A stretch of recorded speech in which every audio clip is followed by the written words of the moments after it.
apaguen todos sus micrófonos y sus cámaras, y que en caso tal de no ver la presentación del profe Aldo, vayan a la zona superior derecha de la pantalla y va a aparecer un dibujo de dos personitas que dice 75. Por favor, dar clic ahí, buscar al profesor Aldo, y va a aparecer su nombre dos veces. El segundo va a decir presentación. Por favor, dale clic al pincho que aparece ahí, y de esa forma van a poder fijar la presentación. Entonces, sin más, le damos paso al profesor Aldo con su presentación. Buenas tardes, colegas. Buenas tardes, amigos. Muchas gracias por la invitación. Gracias, Jason, por la confianza y por permitirme estar en sus espacios, al menos por una media hora. Bueno, gracias por la presentación también. Yo soy actualmente profesor docente de la Universidad Nacional Mayor de San Marcos, de la maestría y pregrado, y enseño estratigrafía y geología de campo. Entonces, yo les quiero compartir bueno, tómenlo como algo, una presentación que traté de desmenuzar varias cositas que encontraba en el camino de la expresión. También traté de explicar algunas cosas que vi en mis análisis de doctorado y también algunas cosas que observé cuando trabajaba en el Servicio Geológico del Perú. Entonces, pude darme cuenta de las cosas respecto a la sedimentología y su íntima relación con algunos placeres. Entonces, de eso quiero hablarles. Yo tómelo como como una historia, ¿de acuerdo? Hagamos un pequeño recuento. Rutilos, zircones y titanitas en placeres. Es la organización de mi presentación. Voy a hablar algo de la historia, un motivo de su existencia, de ese método. Algo acerca de sus vínculos con la sedimentación y pasaré a explicar acerca de los protagonistas de este caso. Rutilos, zircones y titanitas. Bueno, aquí les muestro un mapa de Estados Unidos, aparte de Estados Unidos y México. Para hablar de placeres, definitivamente voy a tener que remontarme al auge de la exploración de los placeres que dio Estados Unidos. Vean, cerca de los 840 y tantos en Estados Unidos, un poco antes quizás, se dio una guerra entre Estados Unidos y México. Antes México, pues, el límite era donde está aquí la línea negra que estoy indicando. Entonces, constantemente habían campañas militares que iban, pues, tratando de ganar campo, ganar cancha en esos terrenos. Y bueno, en esos contextos, pues, no, las personas siempre han tratado, bueno, recuerdo los registros, han tratado de claramente sacar provecho, pues, ¿no? Como todos. Es decir, había que alimentar al ejército, proveerles cosas, también, bueno, entre otras cosas. Entonces, sucedió lo que era de esperarse. Ganó la guerra Estados Unidos y se ganó todos estos territorios. Entonces tenían nuevos terrenos para que puedan explorar y explotar. Es ahí donde aún más se incrementó la misión de personas de otros países, de otras zonas, para que puedan proveer a los aventureros que se adentraban a las partes más occidentales de Estados Unidos y buscar por sus recursos. Tales recursos como oro, pieles, etc. Uno de tales aventureros fue Johannes August Sutter, que en su momento fue el hombre más rico de Norteamérica. La historia de Johannes Sutter fue bien interesante en realidad, porque él se volvió rico de repente y también se volvió pobre de repente. Y bueno, digamos que Estados Unidos en esos tiempos, como las películas lo mencionan, ¿no? Era algo así como tierra de nadie. Este señor dejó su país, Alemania, y se fue a Estados Unidos por sueño de hacerse rico, ¿no? Entonces, hizo dinero, alguna tierra en los alrededores y proveer de insumos mineros y alimentos de las personas que trabajaban ahí. Nótese que la mayor aventura es llegar a Norteamérica. No es tan fácil como ahora, no sé, en un barco, un avión, sino que había que hacer toda una travesía.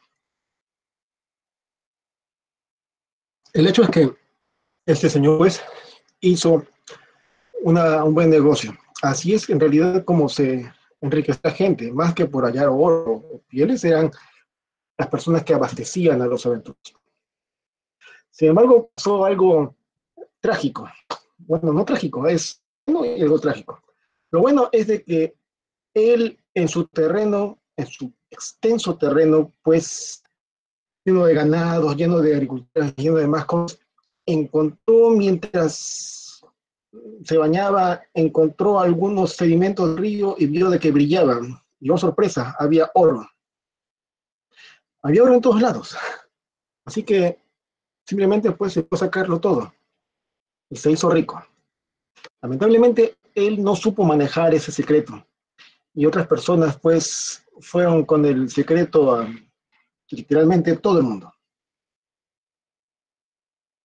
De pronto todo el mundo pues se enteró de que había oro en su terreno y hasta el propio Estado hacía que vayan las personas a California, donde él estaba, a su terreno a saquear.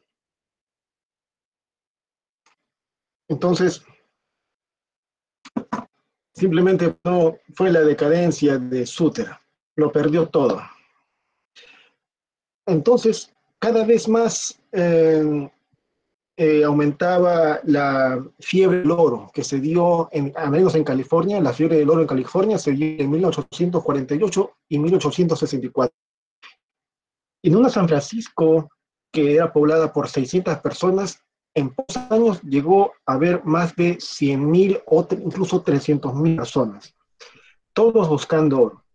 Ustedes, bueno, ya incluso pueden ver San Francisco, ¿no? Bien ordenado. Como que en un inicio creció muy ordenadamente, pero después supieron poner bien y buenas leyes. El hecho de que creció. Después de 1860 y tantos, simplemente el oro fue cada vez más difícil de encontrarlo. Ya no había tanto oro como antes. Así que simplemente pasó la fiebre y bueno, tuvieron que buscar otros recursos para encontrarlos. Estas personas buscan con ese concepto, con ese criterio, pues otros sitios donde explorar. Y tenían éxito. Con el mismo criterio, pues buscaban sitios, placeres en muchas partes de Estados Unidos. Entonces así fue como se mantuvo ese criterio. Y cada vez más los criterios de sedimentología fueron avanzando, no solo para buscar oro, sino para comprender una serie de procesos. El término placer es un término muy antiguo, que lo usaron los españoles mineros que llegaron a las Américas. Y bueno, conocían este método. Ellos conocían muy bien que los sedimentos o que los metales valiosos, los minerales preciosos, se acumulan naturalmente en sitios específicos. Aunque en esos tiempos todavía no se tenían muchas percepciones acerca de eso. La ciencia exacta sobre eso es de que uno más expuesto a la intemperie, que sea atacado por agentes meteóricos de meteorización química en predominante, disgreguen los materiales y los depositen en un sitio por medio de agentes sedimentarios, transporte sedimentario. Entonces estamos hablando de dos cosas: disgregación o minimización de fragmento de roca por predominancia de agentes químicos y su depositación a lo largo del trayecto sedimentario. Pongo este ejemplo aquí, por ejemplo, de rocas, las rocas que son más abundantes, al menos aquí en los Andes. Veo de que he puesto mi ejemplo, granitos, granoditas que tienen predominancia rocosas. Digamos que los ejemplos más comunes para demostrar la hidrólisis o la meteorización química basada en agua en las rocas es este, en los cuales vean de que la ortosa con agua pues se disocia y resulta en caolinita, biosilícico y al final queda también libre sales de bicarbonato. El hecho es que todas estas partículas disociadas se transportan a lo largo de una cuenca sedimentaria. Y en el trayecto puedes tener depósitos ricos en cierto mineral a lo largo del campo. Entonces la pregunta es, ¿de dónde parte esto? Una vez que la roca alterada,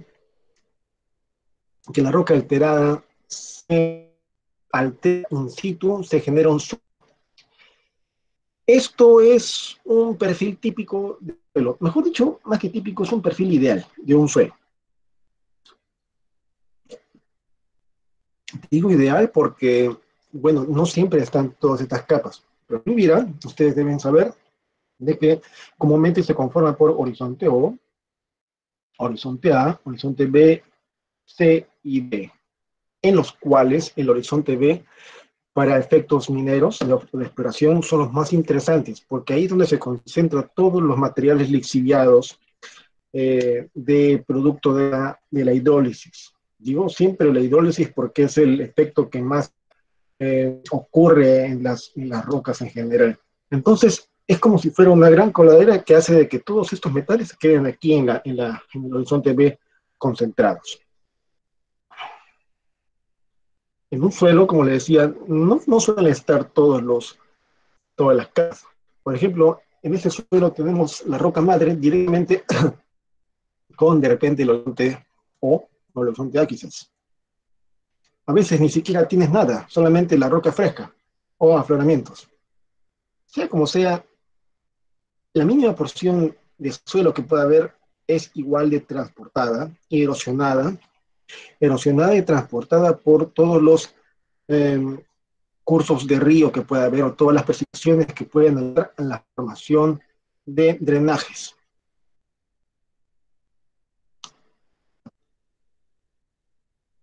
Entonces, miren esto. En aquellos tiempos, en los tiempos de Suter, pues simplemente se terminó la fiebre del oro. Ya no es tan sencillo buscarlo. Y era claramente, pues, no, en esos tiempos, pues no se entendía muchas cosas sobre fases sedimentarias. Digamos que la historia de la sedimentología, los eventos, considero que los eventos más revolucionarios se dieron en los puntos 5 y 6, en los cuales se llegan a conocer con mayor precisión los efectos sedimentarios de la hidrodinámica. Entonces, en ese sentido, si yo veo actualmente algunos flujos de agua que dejan ciertas estructuras, voy a poder compararlo con lo que pasó hace muchos millones de años. Por consiguiente, también puedo entender todo su contexto sedimentario. Es así, la, eh, el estudio de la hidrodinámica nos ha ayudado a entender numerosas cosas. Por ejemplo, en la exploración de los hidrocarburos. Vean esto. Muestro una imagen, esto es en realidad de mial, no lo puse por aquí porque me lo olvidé, lo siento, pero aquí eh, miel lo que menciona es algunas vistas de secciones sísmicas y lo asocia con una geometría depositacional que lo interpreta. Muchas de estas, como ustedes conocen, muchas de estas geometrías depositacionales representan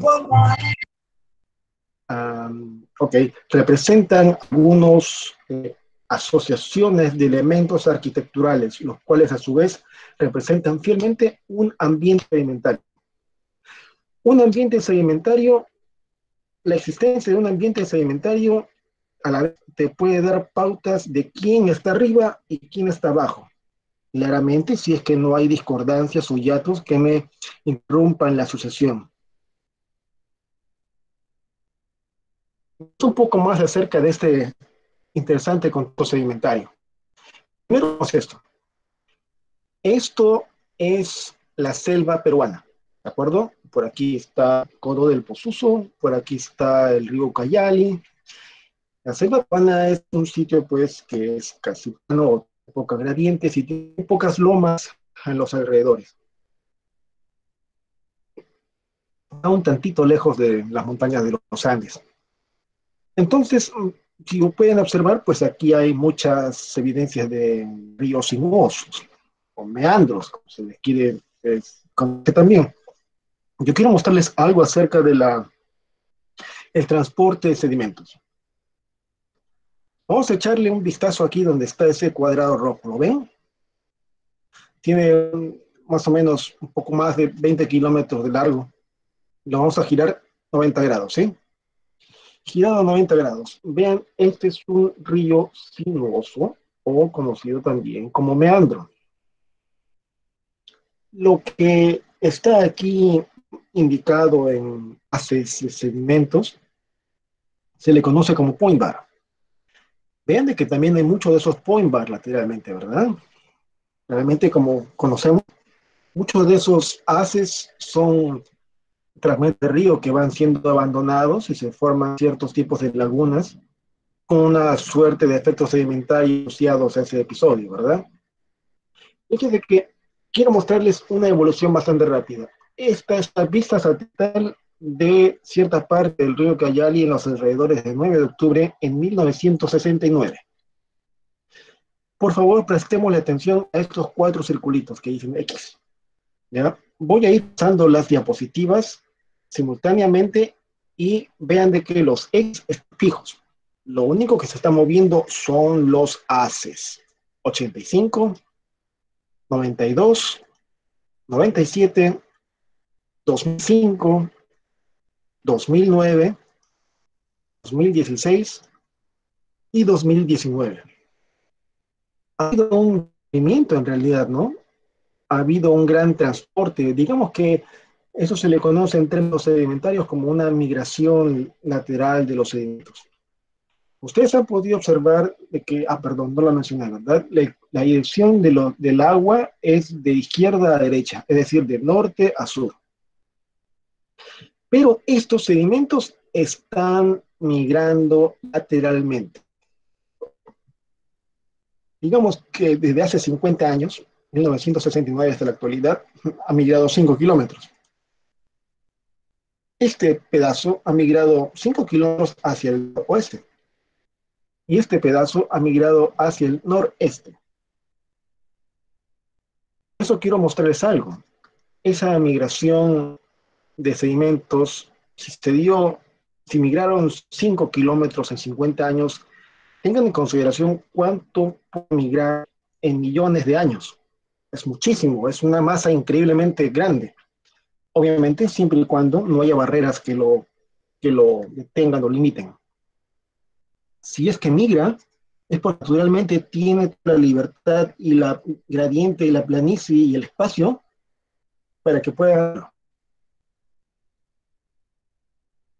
¿Qué pasa si es que hacemos un corte aquí con esta espada de samurái? No quiero decir que sea lo mismo, pero lo más probable es que tengamos líneas o barras de sedimento. Estratos que reflejen la migración lateral de sedimentos que perduró por los millones y millones de años. Es una forma. ¿Cuál es la ciencia detrás de ello?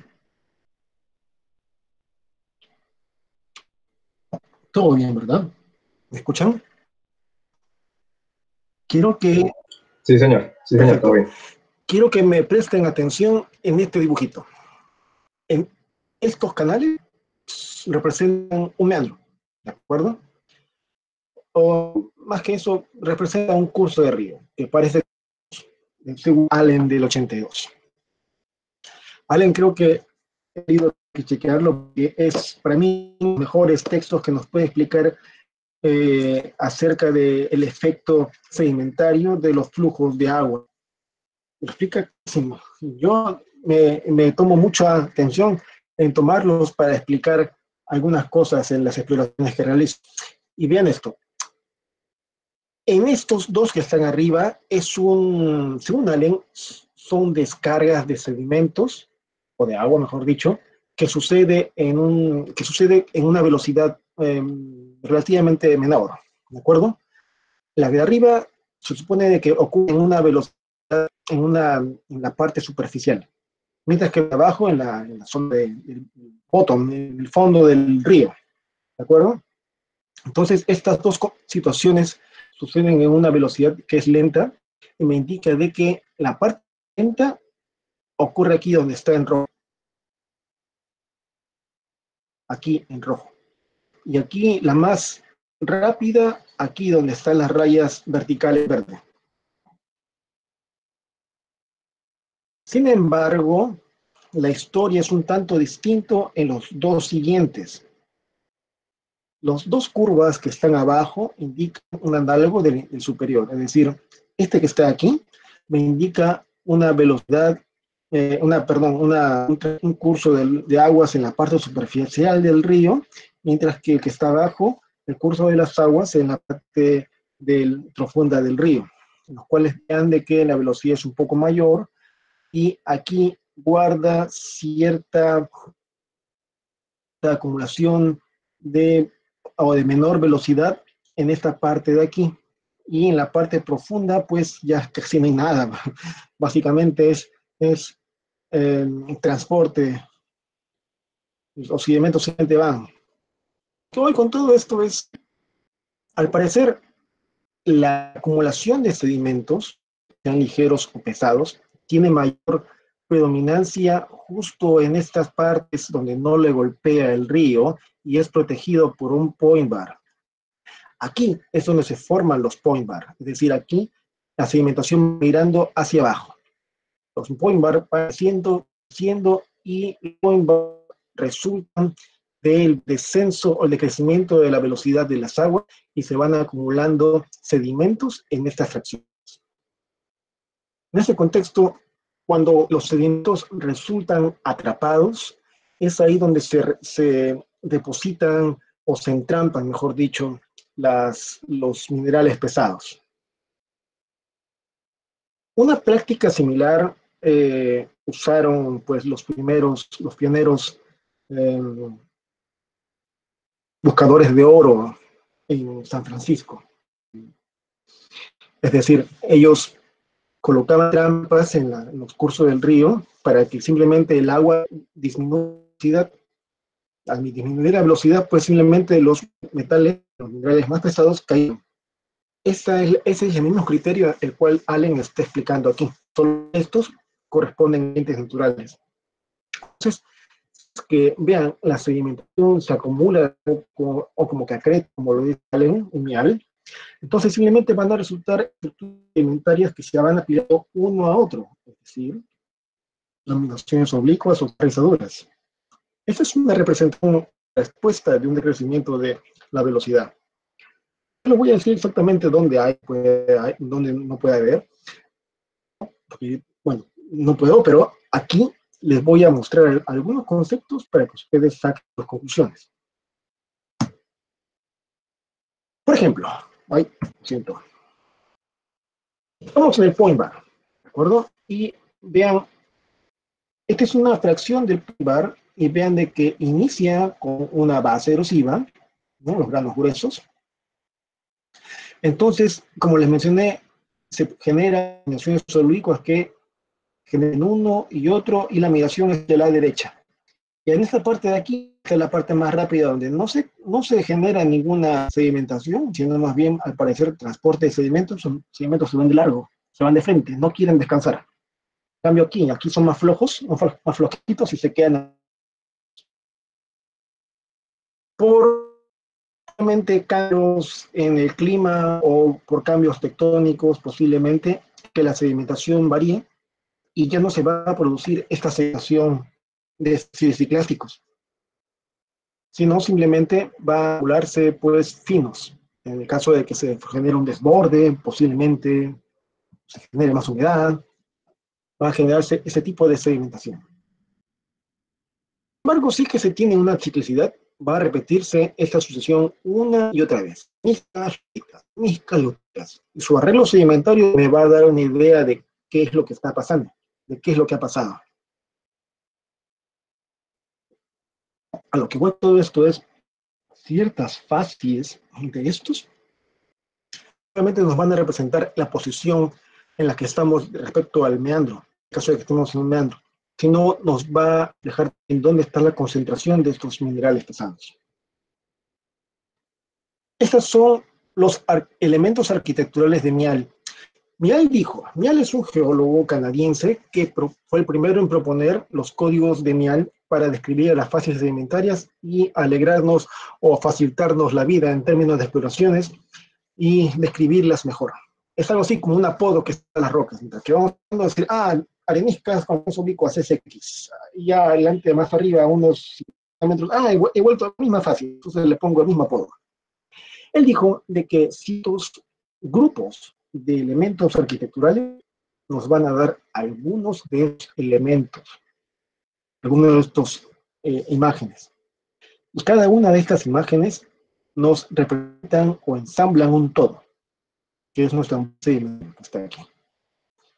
Entonces, cada uno de estos me va a reflejar una posición, como lo estoy viendo aquí con las flechitas. Ya que es un todo, hay extremos, ¿verdad? ¿Qué pasa aquí? Aquí me indica canales, estructuras cóncavas, conglomerados, algunas lutitas, quizás bolitas, y aquí todo puesto, la cosa es distinta. Aquí solamente predominan pues finos, lutitas y algunas rizaduras. Definitivamente me reflejan ambientes distintos, ¿no? Esto es como un rompecabezas. Al final, la única manera de armar un rompecabezas es saber si es que estas piezas encajan. Claramente estas piezas no encajan. Reflejan dos ambientes distintos, dos contextos sedimentarios distintos, dos ambientes o regímenes hidrodinámicos muy distintos. Gradientes topográficas también muy distintas. Por consiguiente, velocidades de transporte sedimentario mucho más distintas. Posible respuesta de gradiente. Sí. ¿Qué nos dice Mial sobre las gradientes?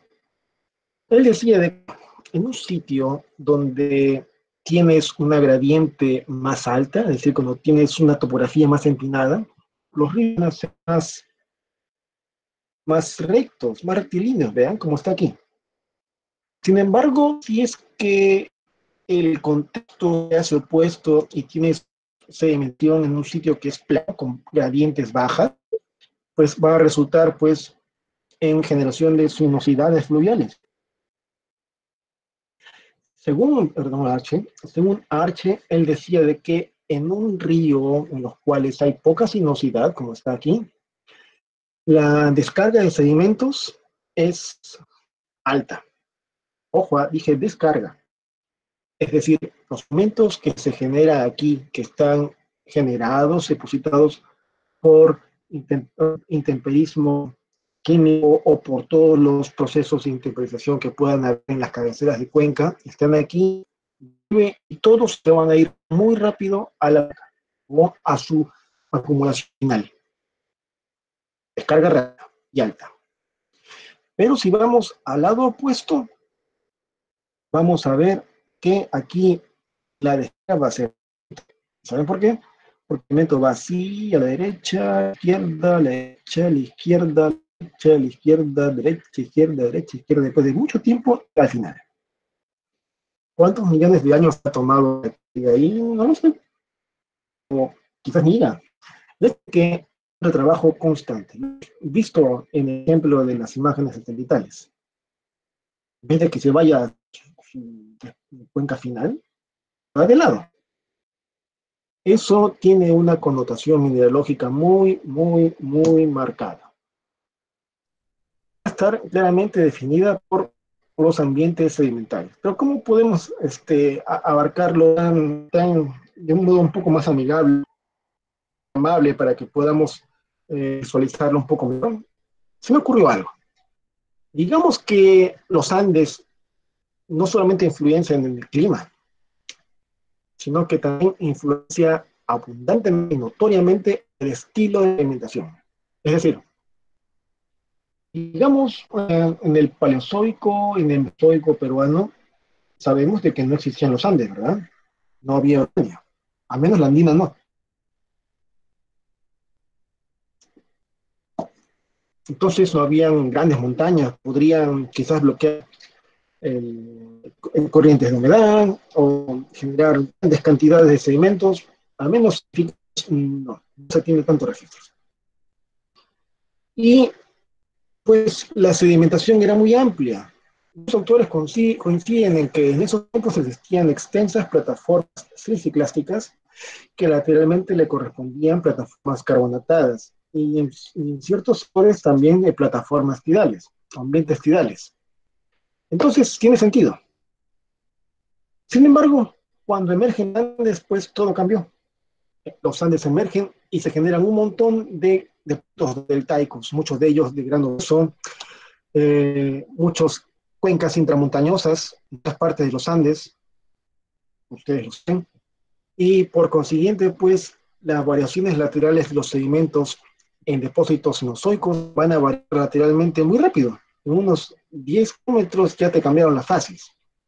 Hasta la acumulación sedimentaria es incluso más brava, pues es más potente. En unos sitios llegas hasta 5.000 metros y solamente son de 2 pisos geológicos. Es, es bravo. Digamos que los Andes tienen una sedimentación continuada, pero tiene algunos pulsos, lo que aumenta su levantamiento, por consiguiente también su exhumación de las capas más superficiales, por consiguiente también son mayores, digamos, víctimas de la erosión o del clima geológico, del clima atmosférico. Entonces se va a generar muchísimos sedimentos. Entonces veámoslo. Antes de los Andes tienes plataformas esciclásticas y carbonatadas. Después de los Andes ya no tienes esas plataformas. Claro que puedes tener depósitos carbonatados en algunas lagunas, ¿no? Pero no van a ser tan extensas como, por ejemplo, la función Macha o, qué sé yo, la función Chonta. No, ya se acabó. Llegaron otros tiempos. Entonces, vamos a tener este tipo de sedimentación. Solo por ahora vamos a darle una mirada a estos sedimentos, ¿de acuerdo? A los paleozoicos y mesozoicos, a las plataformas carbonatadas, sinuosos y tidales. Algo rápido más. Digamos que tenemos una plataforma silciclástica, ¿de acuerdo? Este es un esquema modificado de Morton y Harnsworth, en los cuales indica a grandes rasgos que tengo un borde de cuenca, ¿de acuerdo? Vamos a omitir por un momento las asociaciones sedimentarias y todo lo que se conoce de las fases sedimentarias, solamente para centrarnos en este modelo. Un modelo sencillo en el cual me indica de que a muchas centenas de kilómetros o decenas, tienes un alto o un borde de cuenca que puede estar lejos, al menos más lejos que los deltas y montañas cenozoicas de los Andes, que pueden estar compuestos de diferentes rocas, ¿no? Estos señores simplemente van a desgastarse por los motivos que ya han sido expuestos y van a experimentar su transporte sedimentario por todas estas centenas o decenas de kilómetros. Y se van acumulando paulatinamente en el espacio de acumulación que surja. Quizás si es que hay efectos de subsidencia, o si es que por algún motivo la cuenca siga activa, siga en su clímax, siga joven, va a tener más espacio de acumulación y más erosión. Entonces vamos a tener mezclas de sedimentos. Si el ambiente es sinuoso, va a migrar lateralmente, va a demorarse en llegar al final. Entonces tú tienes todo este ambiente aquí de tu interés, porque va a haber ciertas concentraciones de minerales que te interesan. Pero eso claramente va a depender también tanto de la fuente, o sea, es decir, las rocas que han estado preexistentes, o también del transporte sedimentario. Ambas cosas van a jugar. Por ejemplo, vean, esto lo extraje de un manual de minerales pesados o densos, por Mange y Maurer en el 92. Es un manual, bueno, yo les puedo pasar, es un manual muy interesante que me indica las propiedades ópticas de cada uno de los minerales accesorios que se conocen y en qué rocas ocurren. Ahorita estamos hablando, esta charla es algo así como que está hablando de la concentración de los minerales accesorios caseros, ¿no? Pero más o menos les voy a dar unas pautas de dónde se encuentra esto. Yo sé claramente que, claro, ¿no? Los placeres que conocemos, de como el oro, ¿no? Se forma estos placeres claramente porque tiene evidencia o se conoce, se entiende que habría una fuente de una beta hidrotermal, mesotermal, ¿no? Etcétera. Claro, claro. Pero ahora se entiende de que los placeres también pueden tener otros minerales. Nos conviene conocer todo el contexto en general, porque hay algunos minerales que son accesorios que son típicos de cierto tipo de paragénesis. Entonces, vayamos a ese recuento rápido. Por ejemplo, tienes tacitas, granitos, basaltos, andesitas, anfibolitas, neises, areniscas, y puede haber también muchos otros que están explicados en Manji Mao. Aquí en la parte de abajo de cada una de las imágenes hay una lista de los minerales que comúnmente contienen. Lo que está en negro son los minerales abundantes, mientras que los que están en rojo son minerales accesorios. Dije accesorios, no específicos, son ligeros o pesados. Pueden ambos. ¿Ya? Entonces, pasa si es que llueve, simplemente los feldespatos, las clases van a gastarse. Les va a afectar mucho más rápido la hidrólisis, la neutralización química, que simplemente van a disgregarse componentes que hemos mostrado. Y van a dejar algunos de estos verdes concentrados. Entonces, si yo encuentro alguna de estas asociaciones de minerales pesados, ya puedo deducir de qué roca derivaron. ¿Bien? Pero claramente aquí, en estos minerales accesorios, están mezclados cuarzos, zapatitos, circos, anfíboles, rutilos, etcétera, todos están mezclados. Nosotros le prestamos atención a todos aquellos accesorios que tienen densidades mayores. Aquellos que tienen densidades mayores a 2.87 se les conoce como minerales pesados, minerales densos. También se les conoce como minerales ultraestables, porque a lo largo del transporte sedimentario que más resisten la sedimentación. Algunos resisten más que otros. Y en este caso, los que más resisten la sedimentación son estos, con turmalina rutilo. También apatitos, algunos piroxenos, pero también algunas titaninas. Interesante. Digamos de que siempre ven granitos 63, 75 micras. ¿Por qué no mostrar una titanita grande? El hecho es de que las mayores concentraciones de estos minerales se encuentran en la naturaleza en ese tamaño, porque es el tratamiento más compacto, los cuales los procesos sedimentarios permiten disgregar a las rocas hasta su mínima fracción. Esta es su mínima fracción. Y las posibilidades, según INATE, las posibilidades de encontrar mayores concentraciones son mayormente en el tipo de sedimentos, o sea, en sedimentos eh, de las areniscas, sí, ¿no? O quizás ya a grano medio.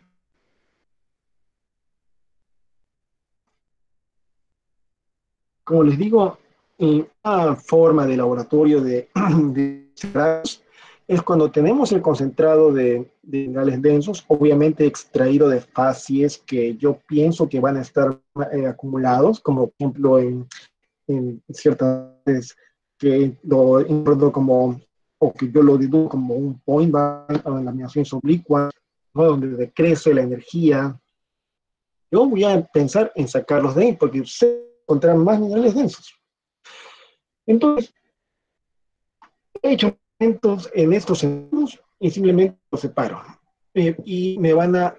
Ese es un mejor método para separar el cuarzo, la calcita, todo lo demás, de todos aquellos que están aquí listados. Miren que si ustedes, por ejemplo, tienen una arenisca cuarzosa y le sacan el cuarzo, pues van a sacarle el 89 al 95% de casi toda la roca. Entonces le va a quedar el concentrado, enriquecido de minerales pesados. Ese es el tema. Separar los ligeros de los pesados. En su momento, TLX y en Morgan y Hardware, ellos presentaron unas tablas que hasta ahora son vigentes, en los cuales te presenta cuáles son los minerales más estables o ultra estables. Aquellos son altamente considerados en la ciencia porque si tú quieres datar o hacer algún estudio de química, por ejemplo, esos minerales van a dar fielmente el registro químico del cuerpo rocoso en estado originados. Es decir, no van a lo largo del transporte sedimentario o incluso de procesos, no van a en nada su composición mineral. En cambio, otros, como por ejemplo el plagioclasa, los minerales, pues sí se van a ver mucho más afectados. Digamos que incluso para las dataciones isotóricas usan mucho zircón y a veces también, incluso a veces usan la titanita. Entonces vale la pena considerarlos. Esa, esa es la lógica de usar los minerales ultra estables para las dataciones radiométricas. Pero entonces, ¿recuerdan cuando les puse el ejemplo del transporte sedimentario continuo? Si tienes una sedimentación que es muy lenta, realmente en todo el trabajo de lateralidad, simplemente van a gastarse los minerales más ligeros. Todas las clases y los feldespatos se van a hacer polvo, van a acumularse pues en otro lado. Y adivinen, se van a quedar con la turmalina y el rutilo. Mientras más lejos vayan, estos señores van a enriquecerse aún. Un ejemplo de ellos son las areniscas cuarzosas. Vean, ellas que son areniscas cuarzosas o cuarzoarenitas o según Petillón ortocuarcitas son aquellas que tienen el índice zircón, turmalina, rutil bastante alto, casi al 100%. Es bastante alto. Como ellos tenemos muchísimas formaciones en el Perú. ¿Qué unidades en el Perú ustedes altamente cuarzosas? Entonces, hablemos de los rutilos. Si ya sabemos dónde se encuentran, sabemos que esos rutilos tienen una densidad muy alta, 5.5. Ya saben en qué se usan rutilos, ¿verdad? La gente les conviene usar mucho porque casi el 90% de titanio, en realidad. Entonces, si tú haces ese concentrado, pues es muy prometedor, es muy llamativo. Esto lo usan pues para muchos elementos tecnológicos. Por ejemplo, incluso creo que para las cubiertas de los transportadores, para los aviones de guerra, hasta donde sé. Al menos sé que es un elemento muy cotidiano de la industria militar. Entonces, en el mundo, claro que tiene también concentraciones de modo natural su roca fuente, pero las concentraciones en placeres es mayor. Entonces, hay que saber en qué momento los valores o alguna roca fuente que probablemente contenga estos rutilos haya exhumado para saber dónde están mis minerales concentrados. ¿Y por qué? Porque estos minerales accesorios son originales de rocas metamórficas, como neises y anfibolitas. ¿Ustedes conocen algún neis, anfibolita en cierta parte de Perú? Habría que saber cuándo exhumó están sus productos sedimentarios. Se encuentra en menor proporción en ígneas.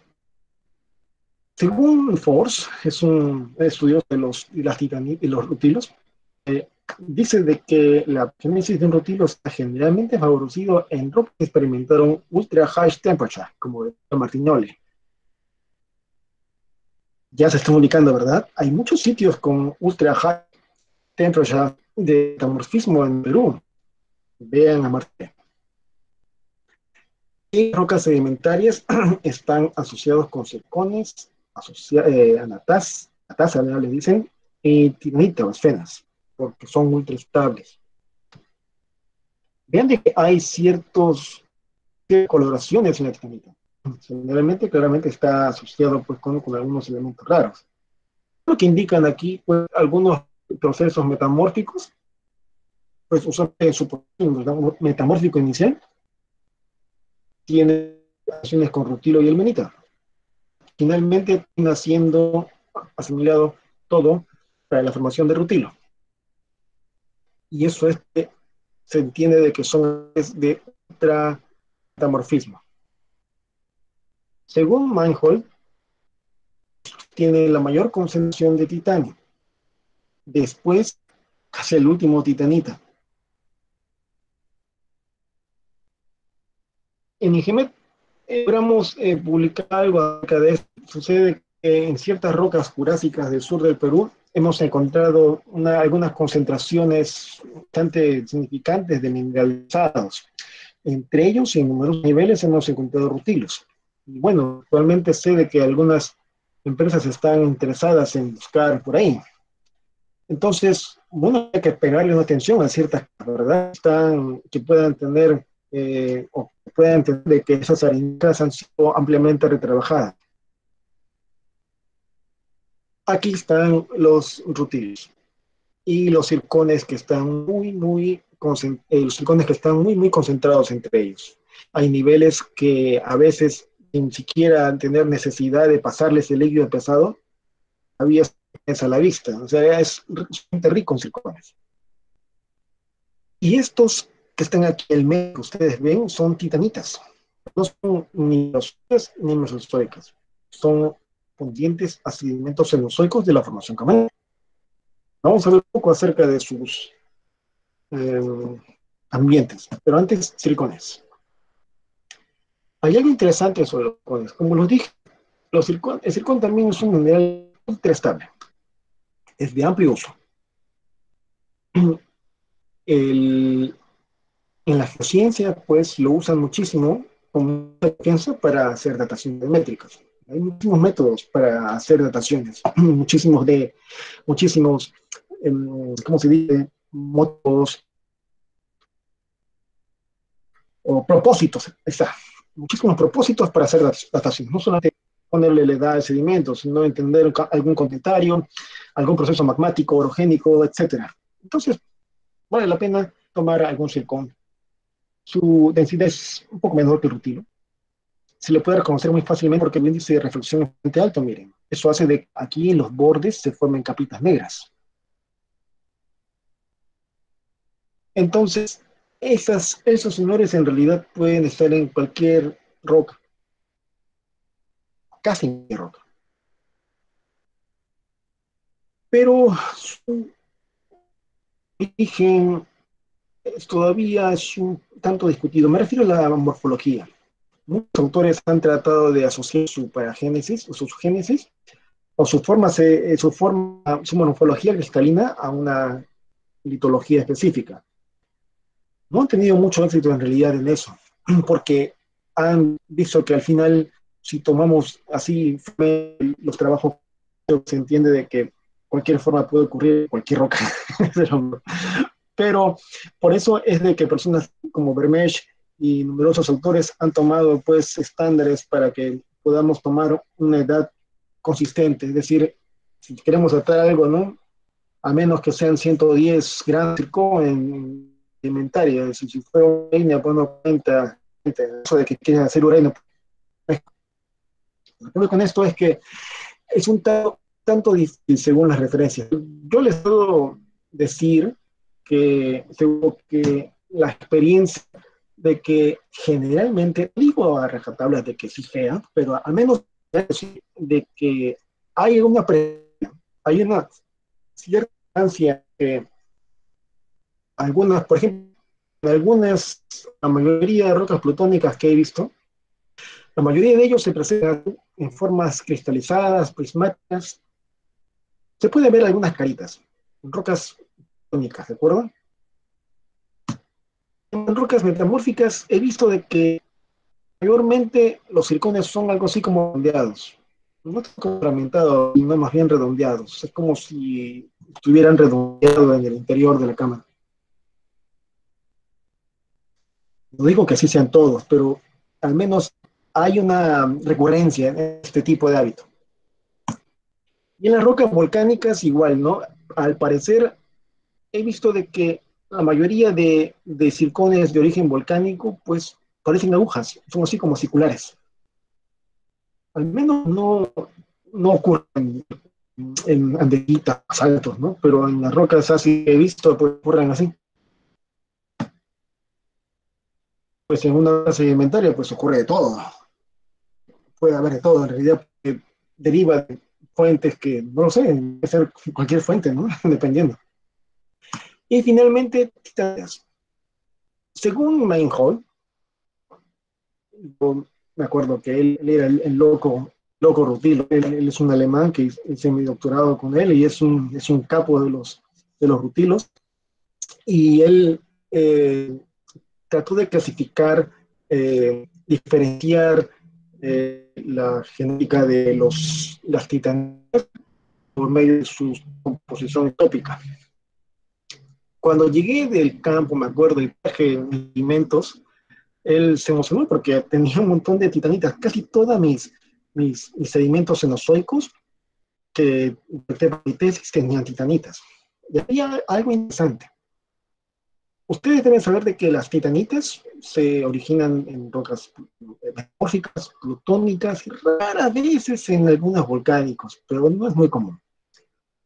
Pero cada grupo de estos le corresponde una textura y una coloración diferente, los cuales claramente corresponden a una composición química distinta.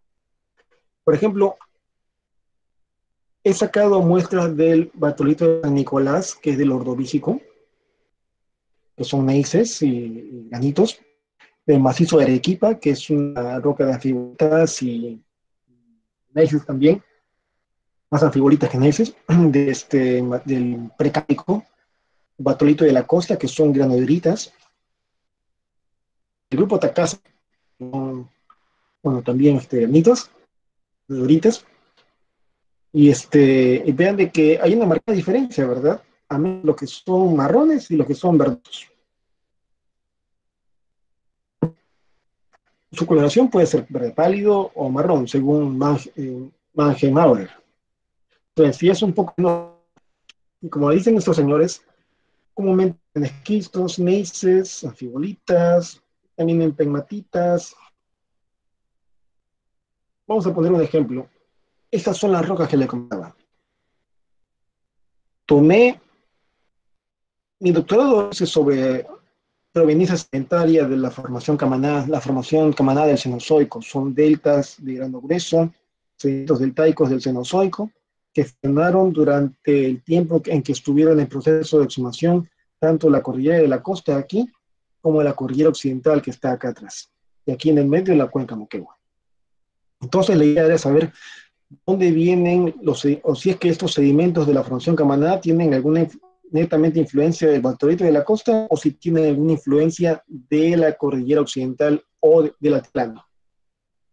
Pero todos fueron interesantes porque en Camaná sacamos muestras de todas las sucesiones, de toda la arquitectura estratigráfica sinocínica, y vimos de que cada ambiente estacional tenía una historia mineralógica totalmente distinta. Aquí, por ejemplo, estos dos cuadros son análisis de ICP de mis granitos de titanitas y vemos de que, perdón, no, estos sedimentos he caracterizado los titanitas de cada una de estas unidades que están aquí, que corresponderían a las rocas siguientes que han provisto de sedimentos a la formación Camaná. Y ven de que las proporciones de aluminio y de hierro son las que le dan la coloración a estas titanitas, que consiguen también denota un ambiente totalmente distinto. Aquellas que son más marrones, pues son aquellas que tienen más aluminio y hierro, y corresponden al batolito de Nicolás. Estos marrones son las titanitas. Están altamente concentrados en las rocas de la formación Camaná, y en ciertos niveles aún más, como lo ven ustedes. son tan concentrados que si ustedes agarran una roca, lo primero que se va son puntos así, rosados, anaranjados, son las titanitas. Entonces, digamos que no es tan difícil encontrar titanio o titanitas en esos elementos. Y como lo hemos visto, ellos proceden del batolito de San Nicolás. Vean algo. Esto, básicamente, he chequeado, yo estoy enterado de todas las cosas no tan bien organizadas que está sucediendo en la selva de Madre de Dios, y veo, entiendo de que la explotación de oro es bastante agresiva y bastante egoísta en respecto al medio ambiente, de todo lo que está ocurriendo con relación al maltrato y demás cosas. El afán de mostrar estos aportes no es para incentivar este tipo de masacre ambiental, sino para poder afectar en lo menos posible el ambiente y poder tener pistas sobre en qué posición sedimentaria o estratégica podemos tener más éxito y hacer el menor daño posible al ecosistema. Para eso es que tenemos que usar ampliamente todas las técnicas que tengamos a la mano, entre ellas la sedimentología. Estas cosas se pueden dar. Bueno, muchas gracias por su atención, colegas, y estaré atento a sus preguntas.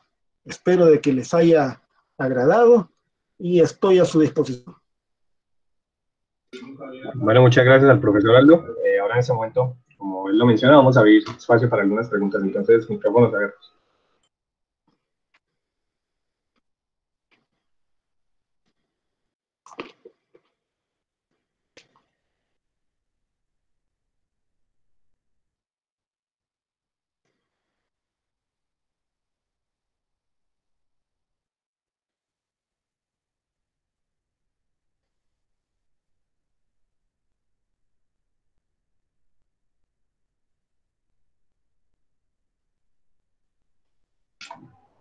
Bueno, creo que nadie tiene preguntas por ahora. Bueno, muchas gracias, estimados. Y bueno, si hay preguntas también me pueden escribir, no hay ningún problema. Yo bien te puedo pasar de las publicaciones que he usado y bueno, estoy a su disposición. Gracias por su tiempo, gracias por su atención. Igualmente, profe, muchísimas gracias por su participación y a todos los que nos acompañaron durante esta semana, durante este seminario. Muchas gracias a todos. Hasta luego, chao.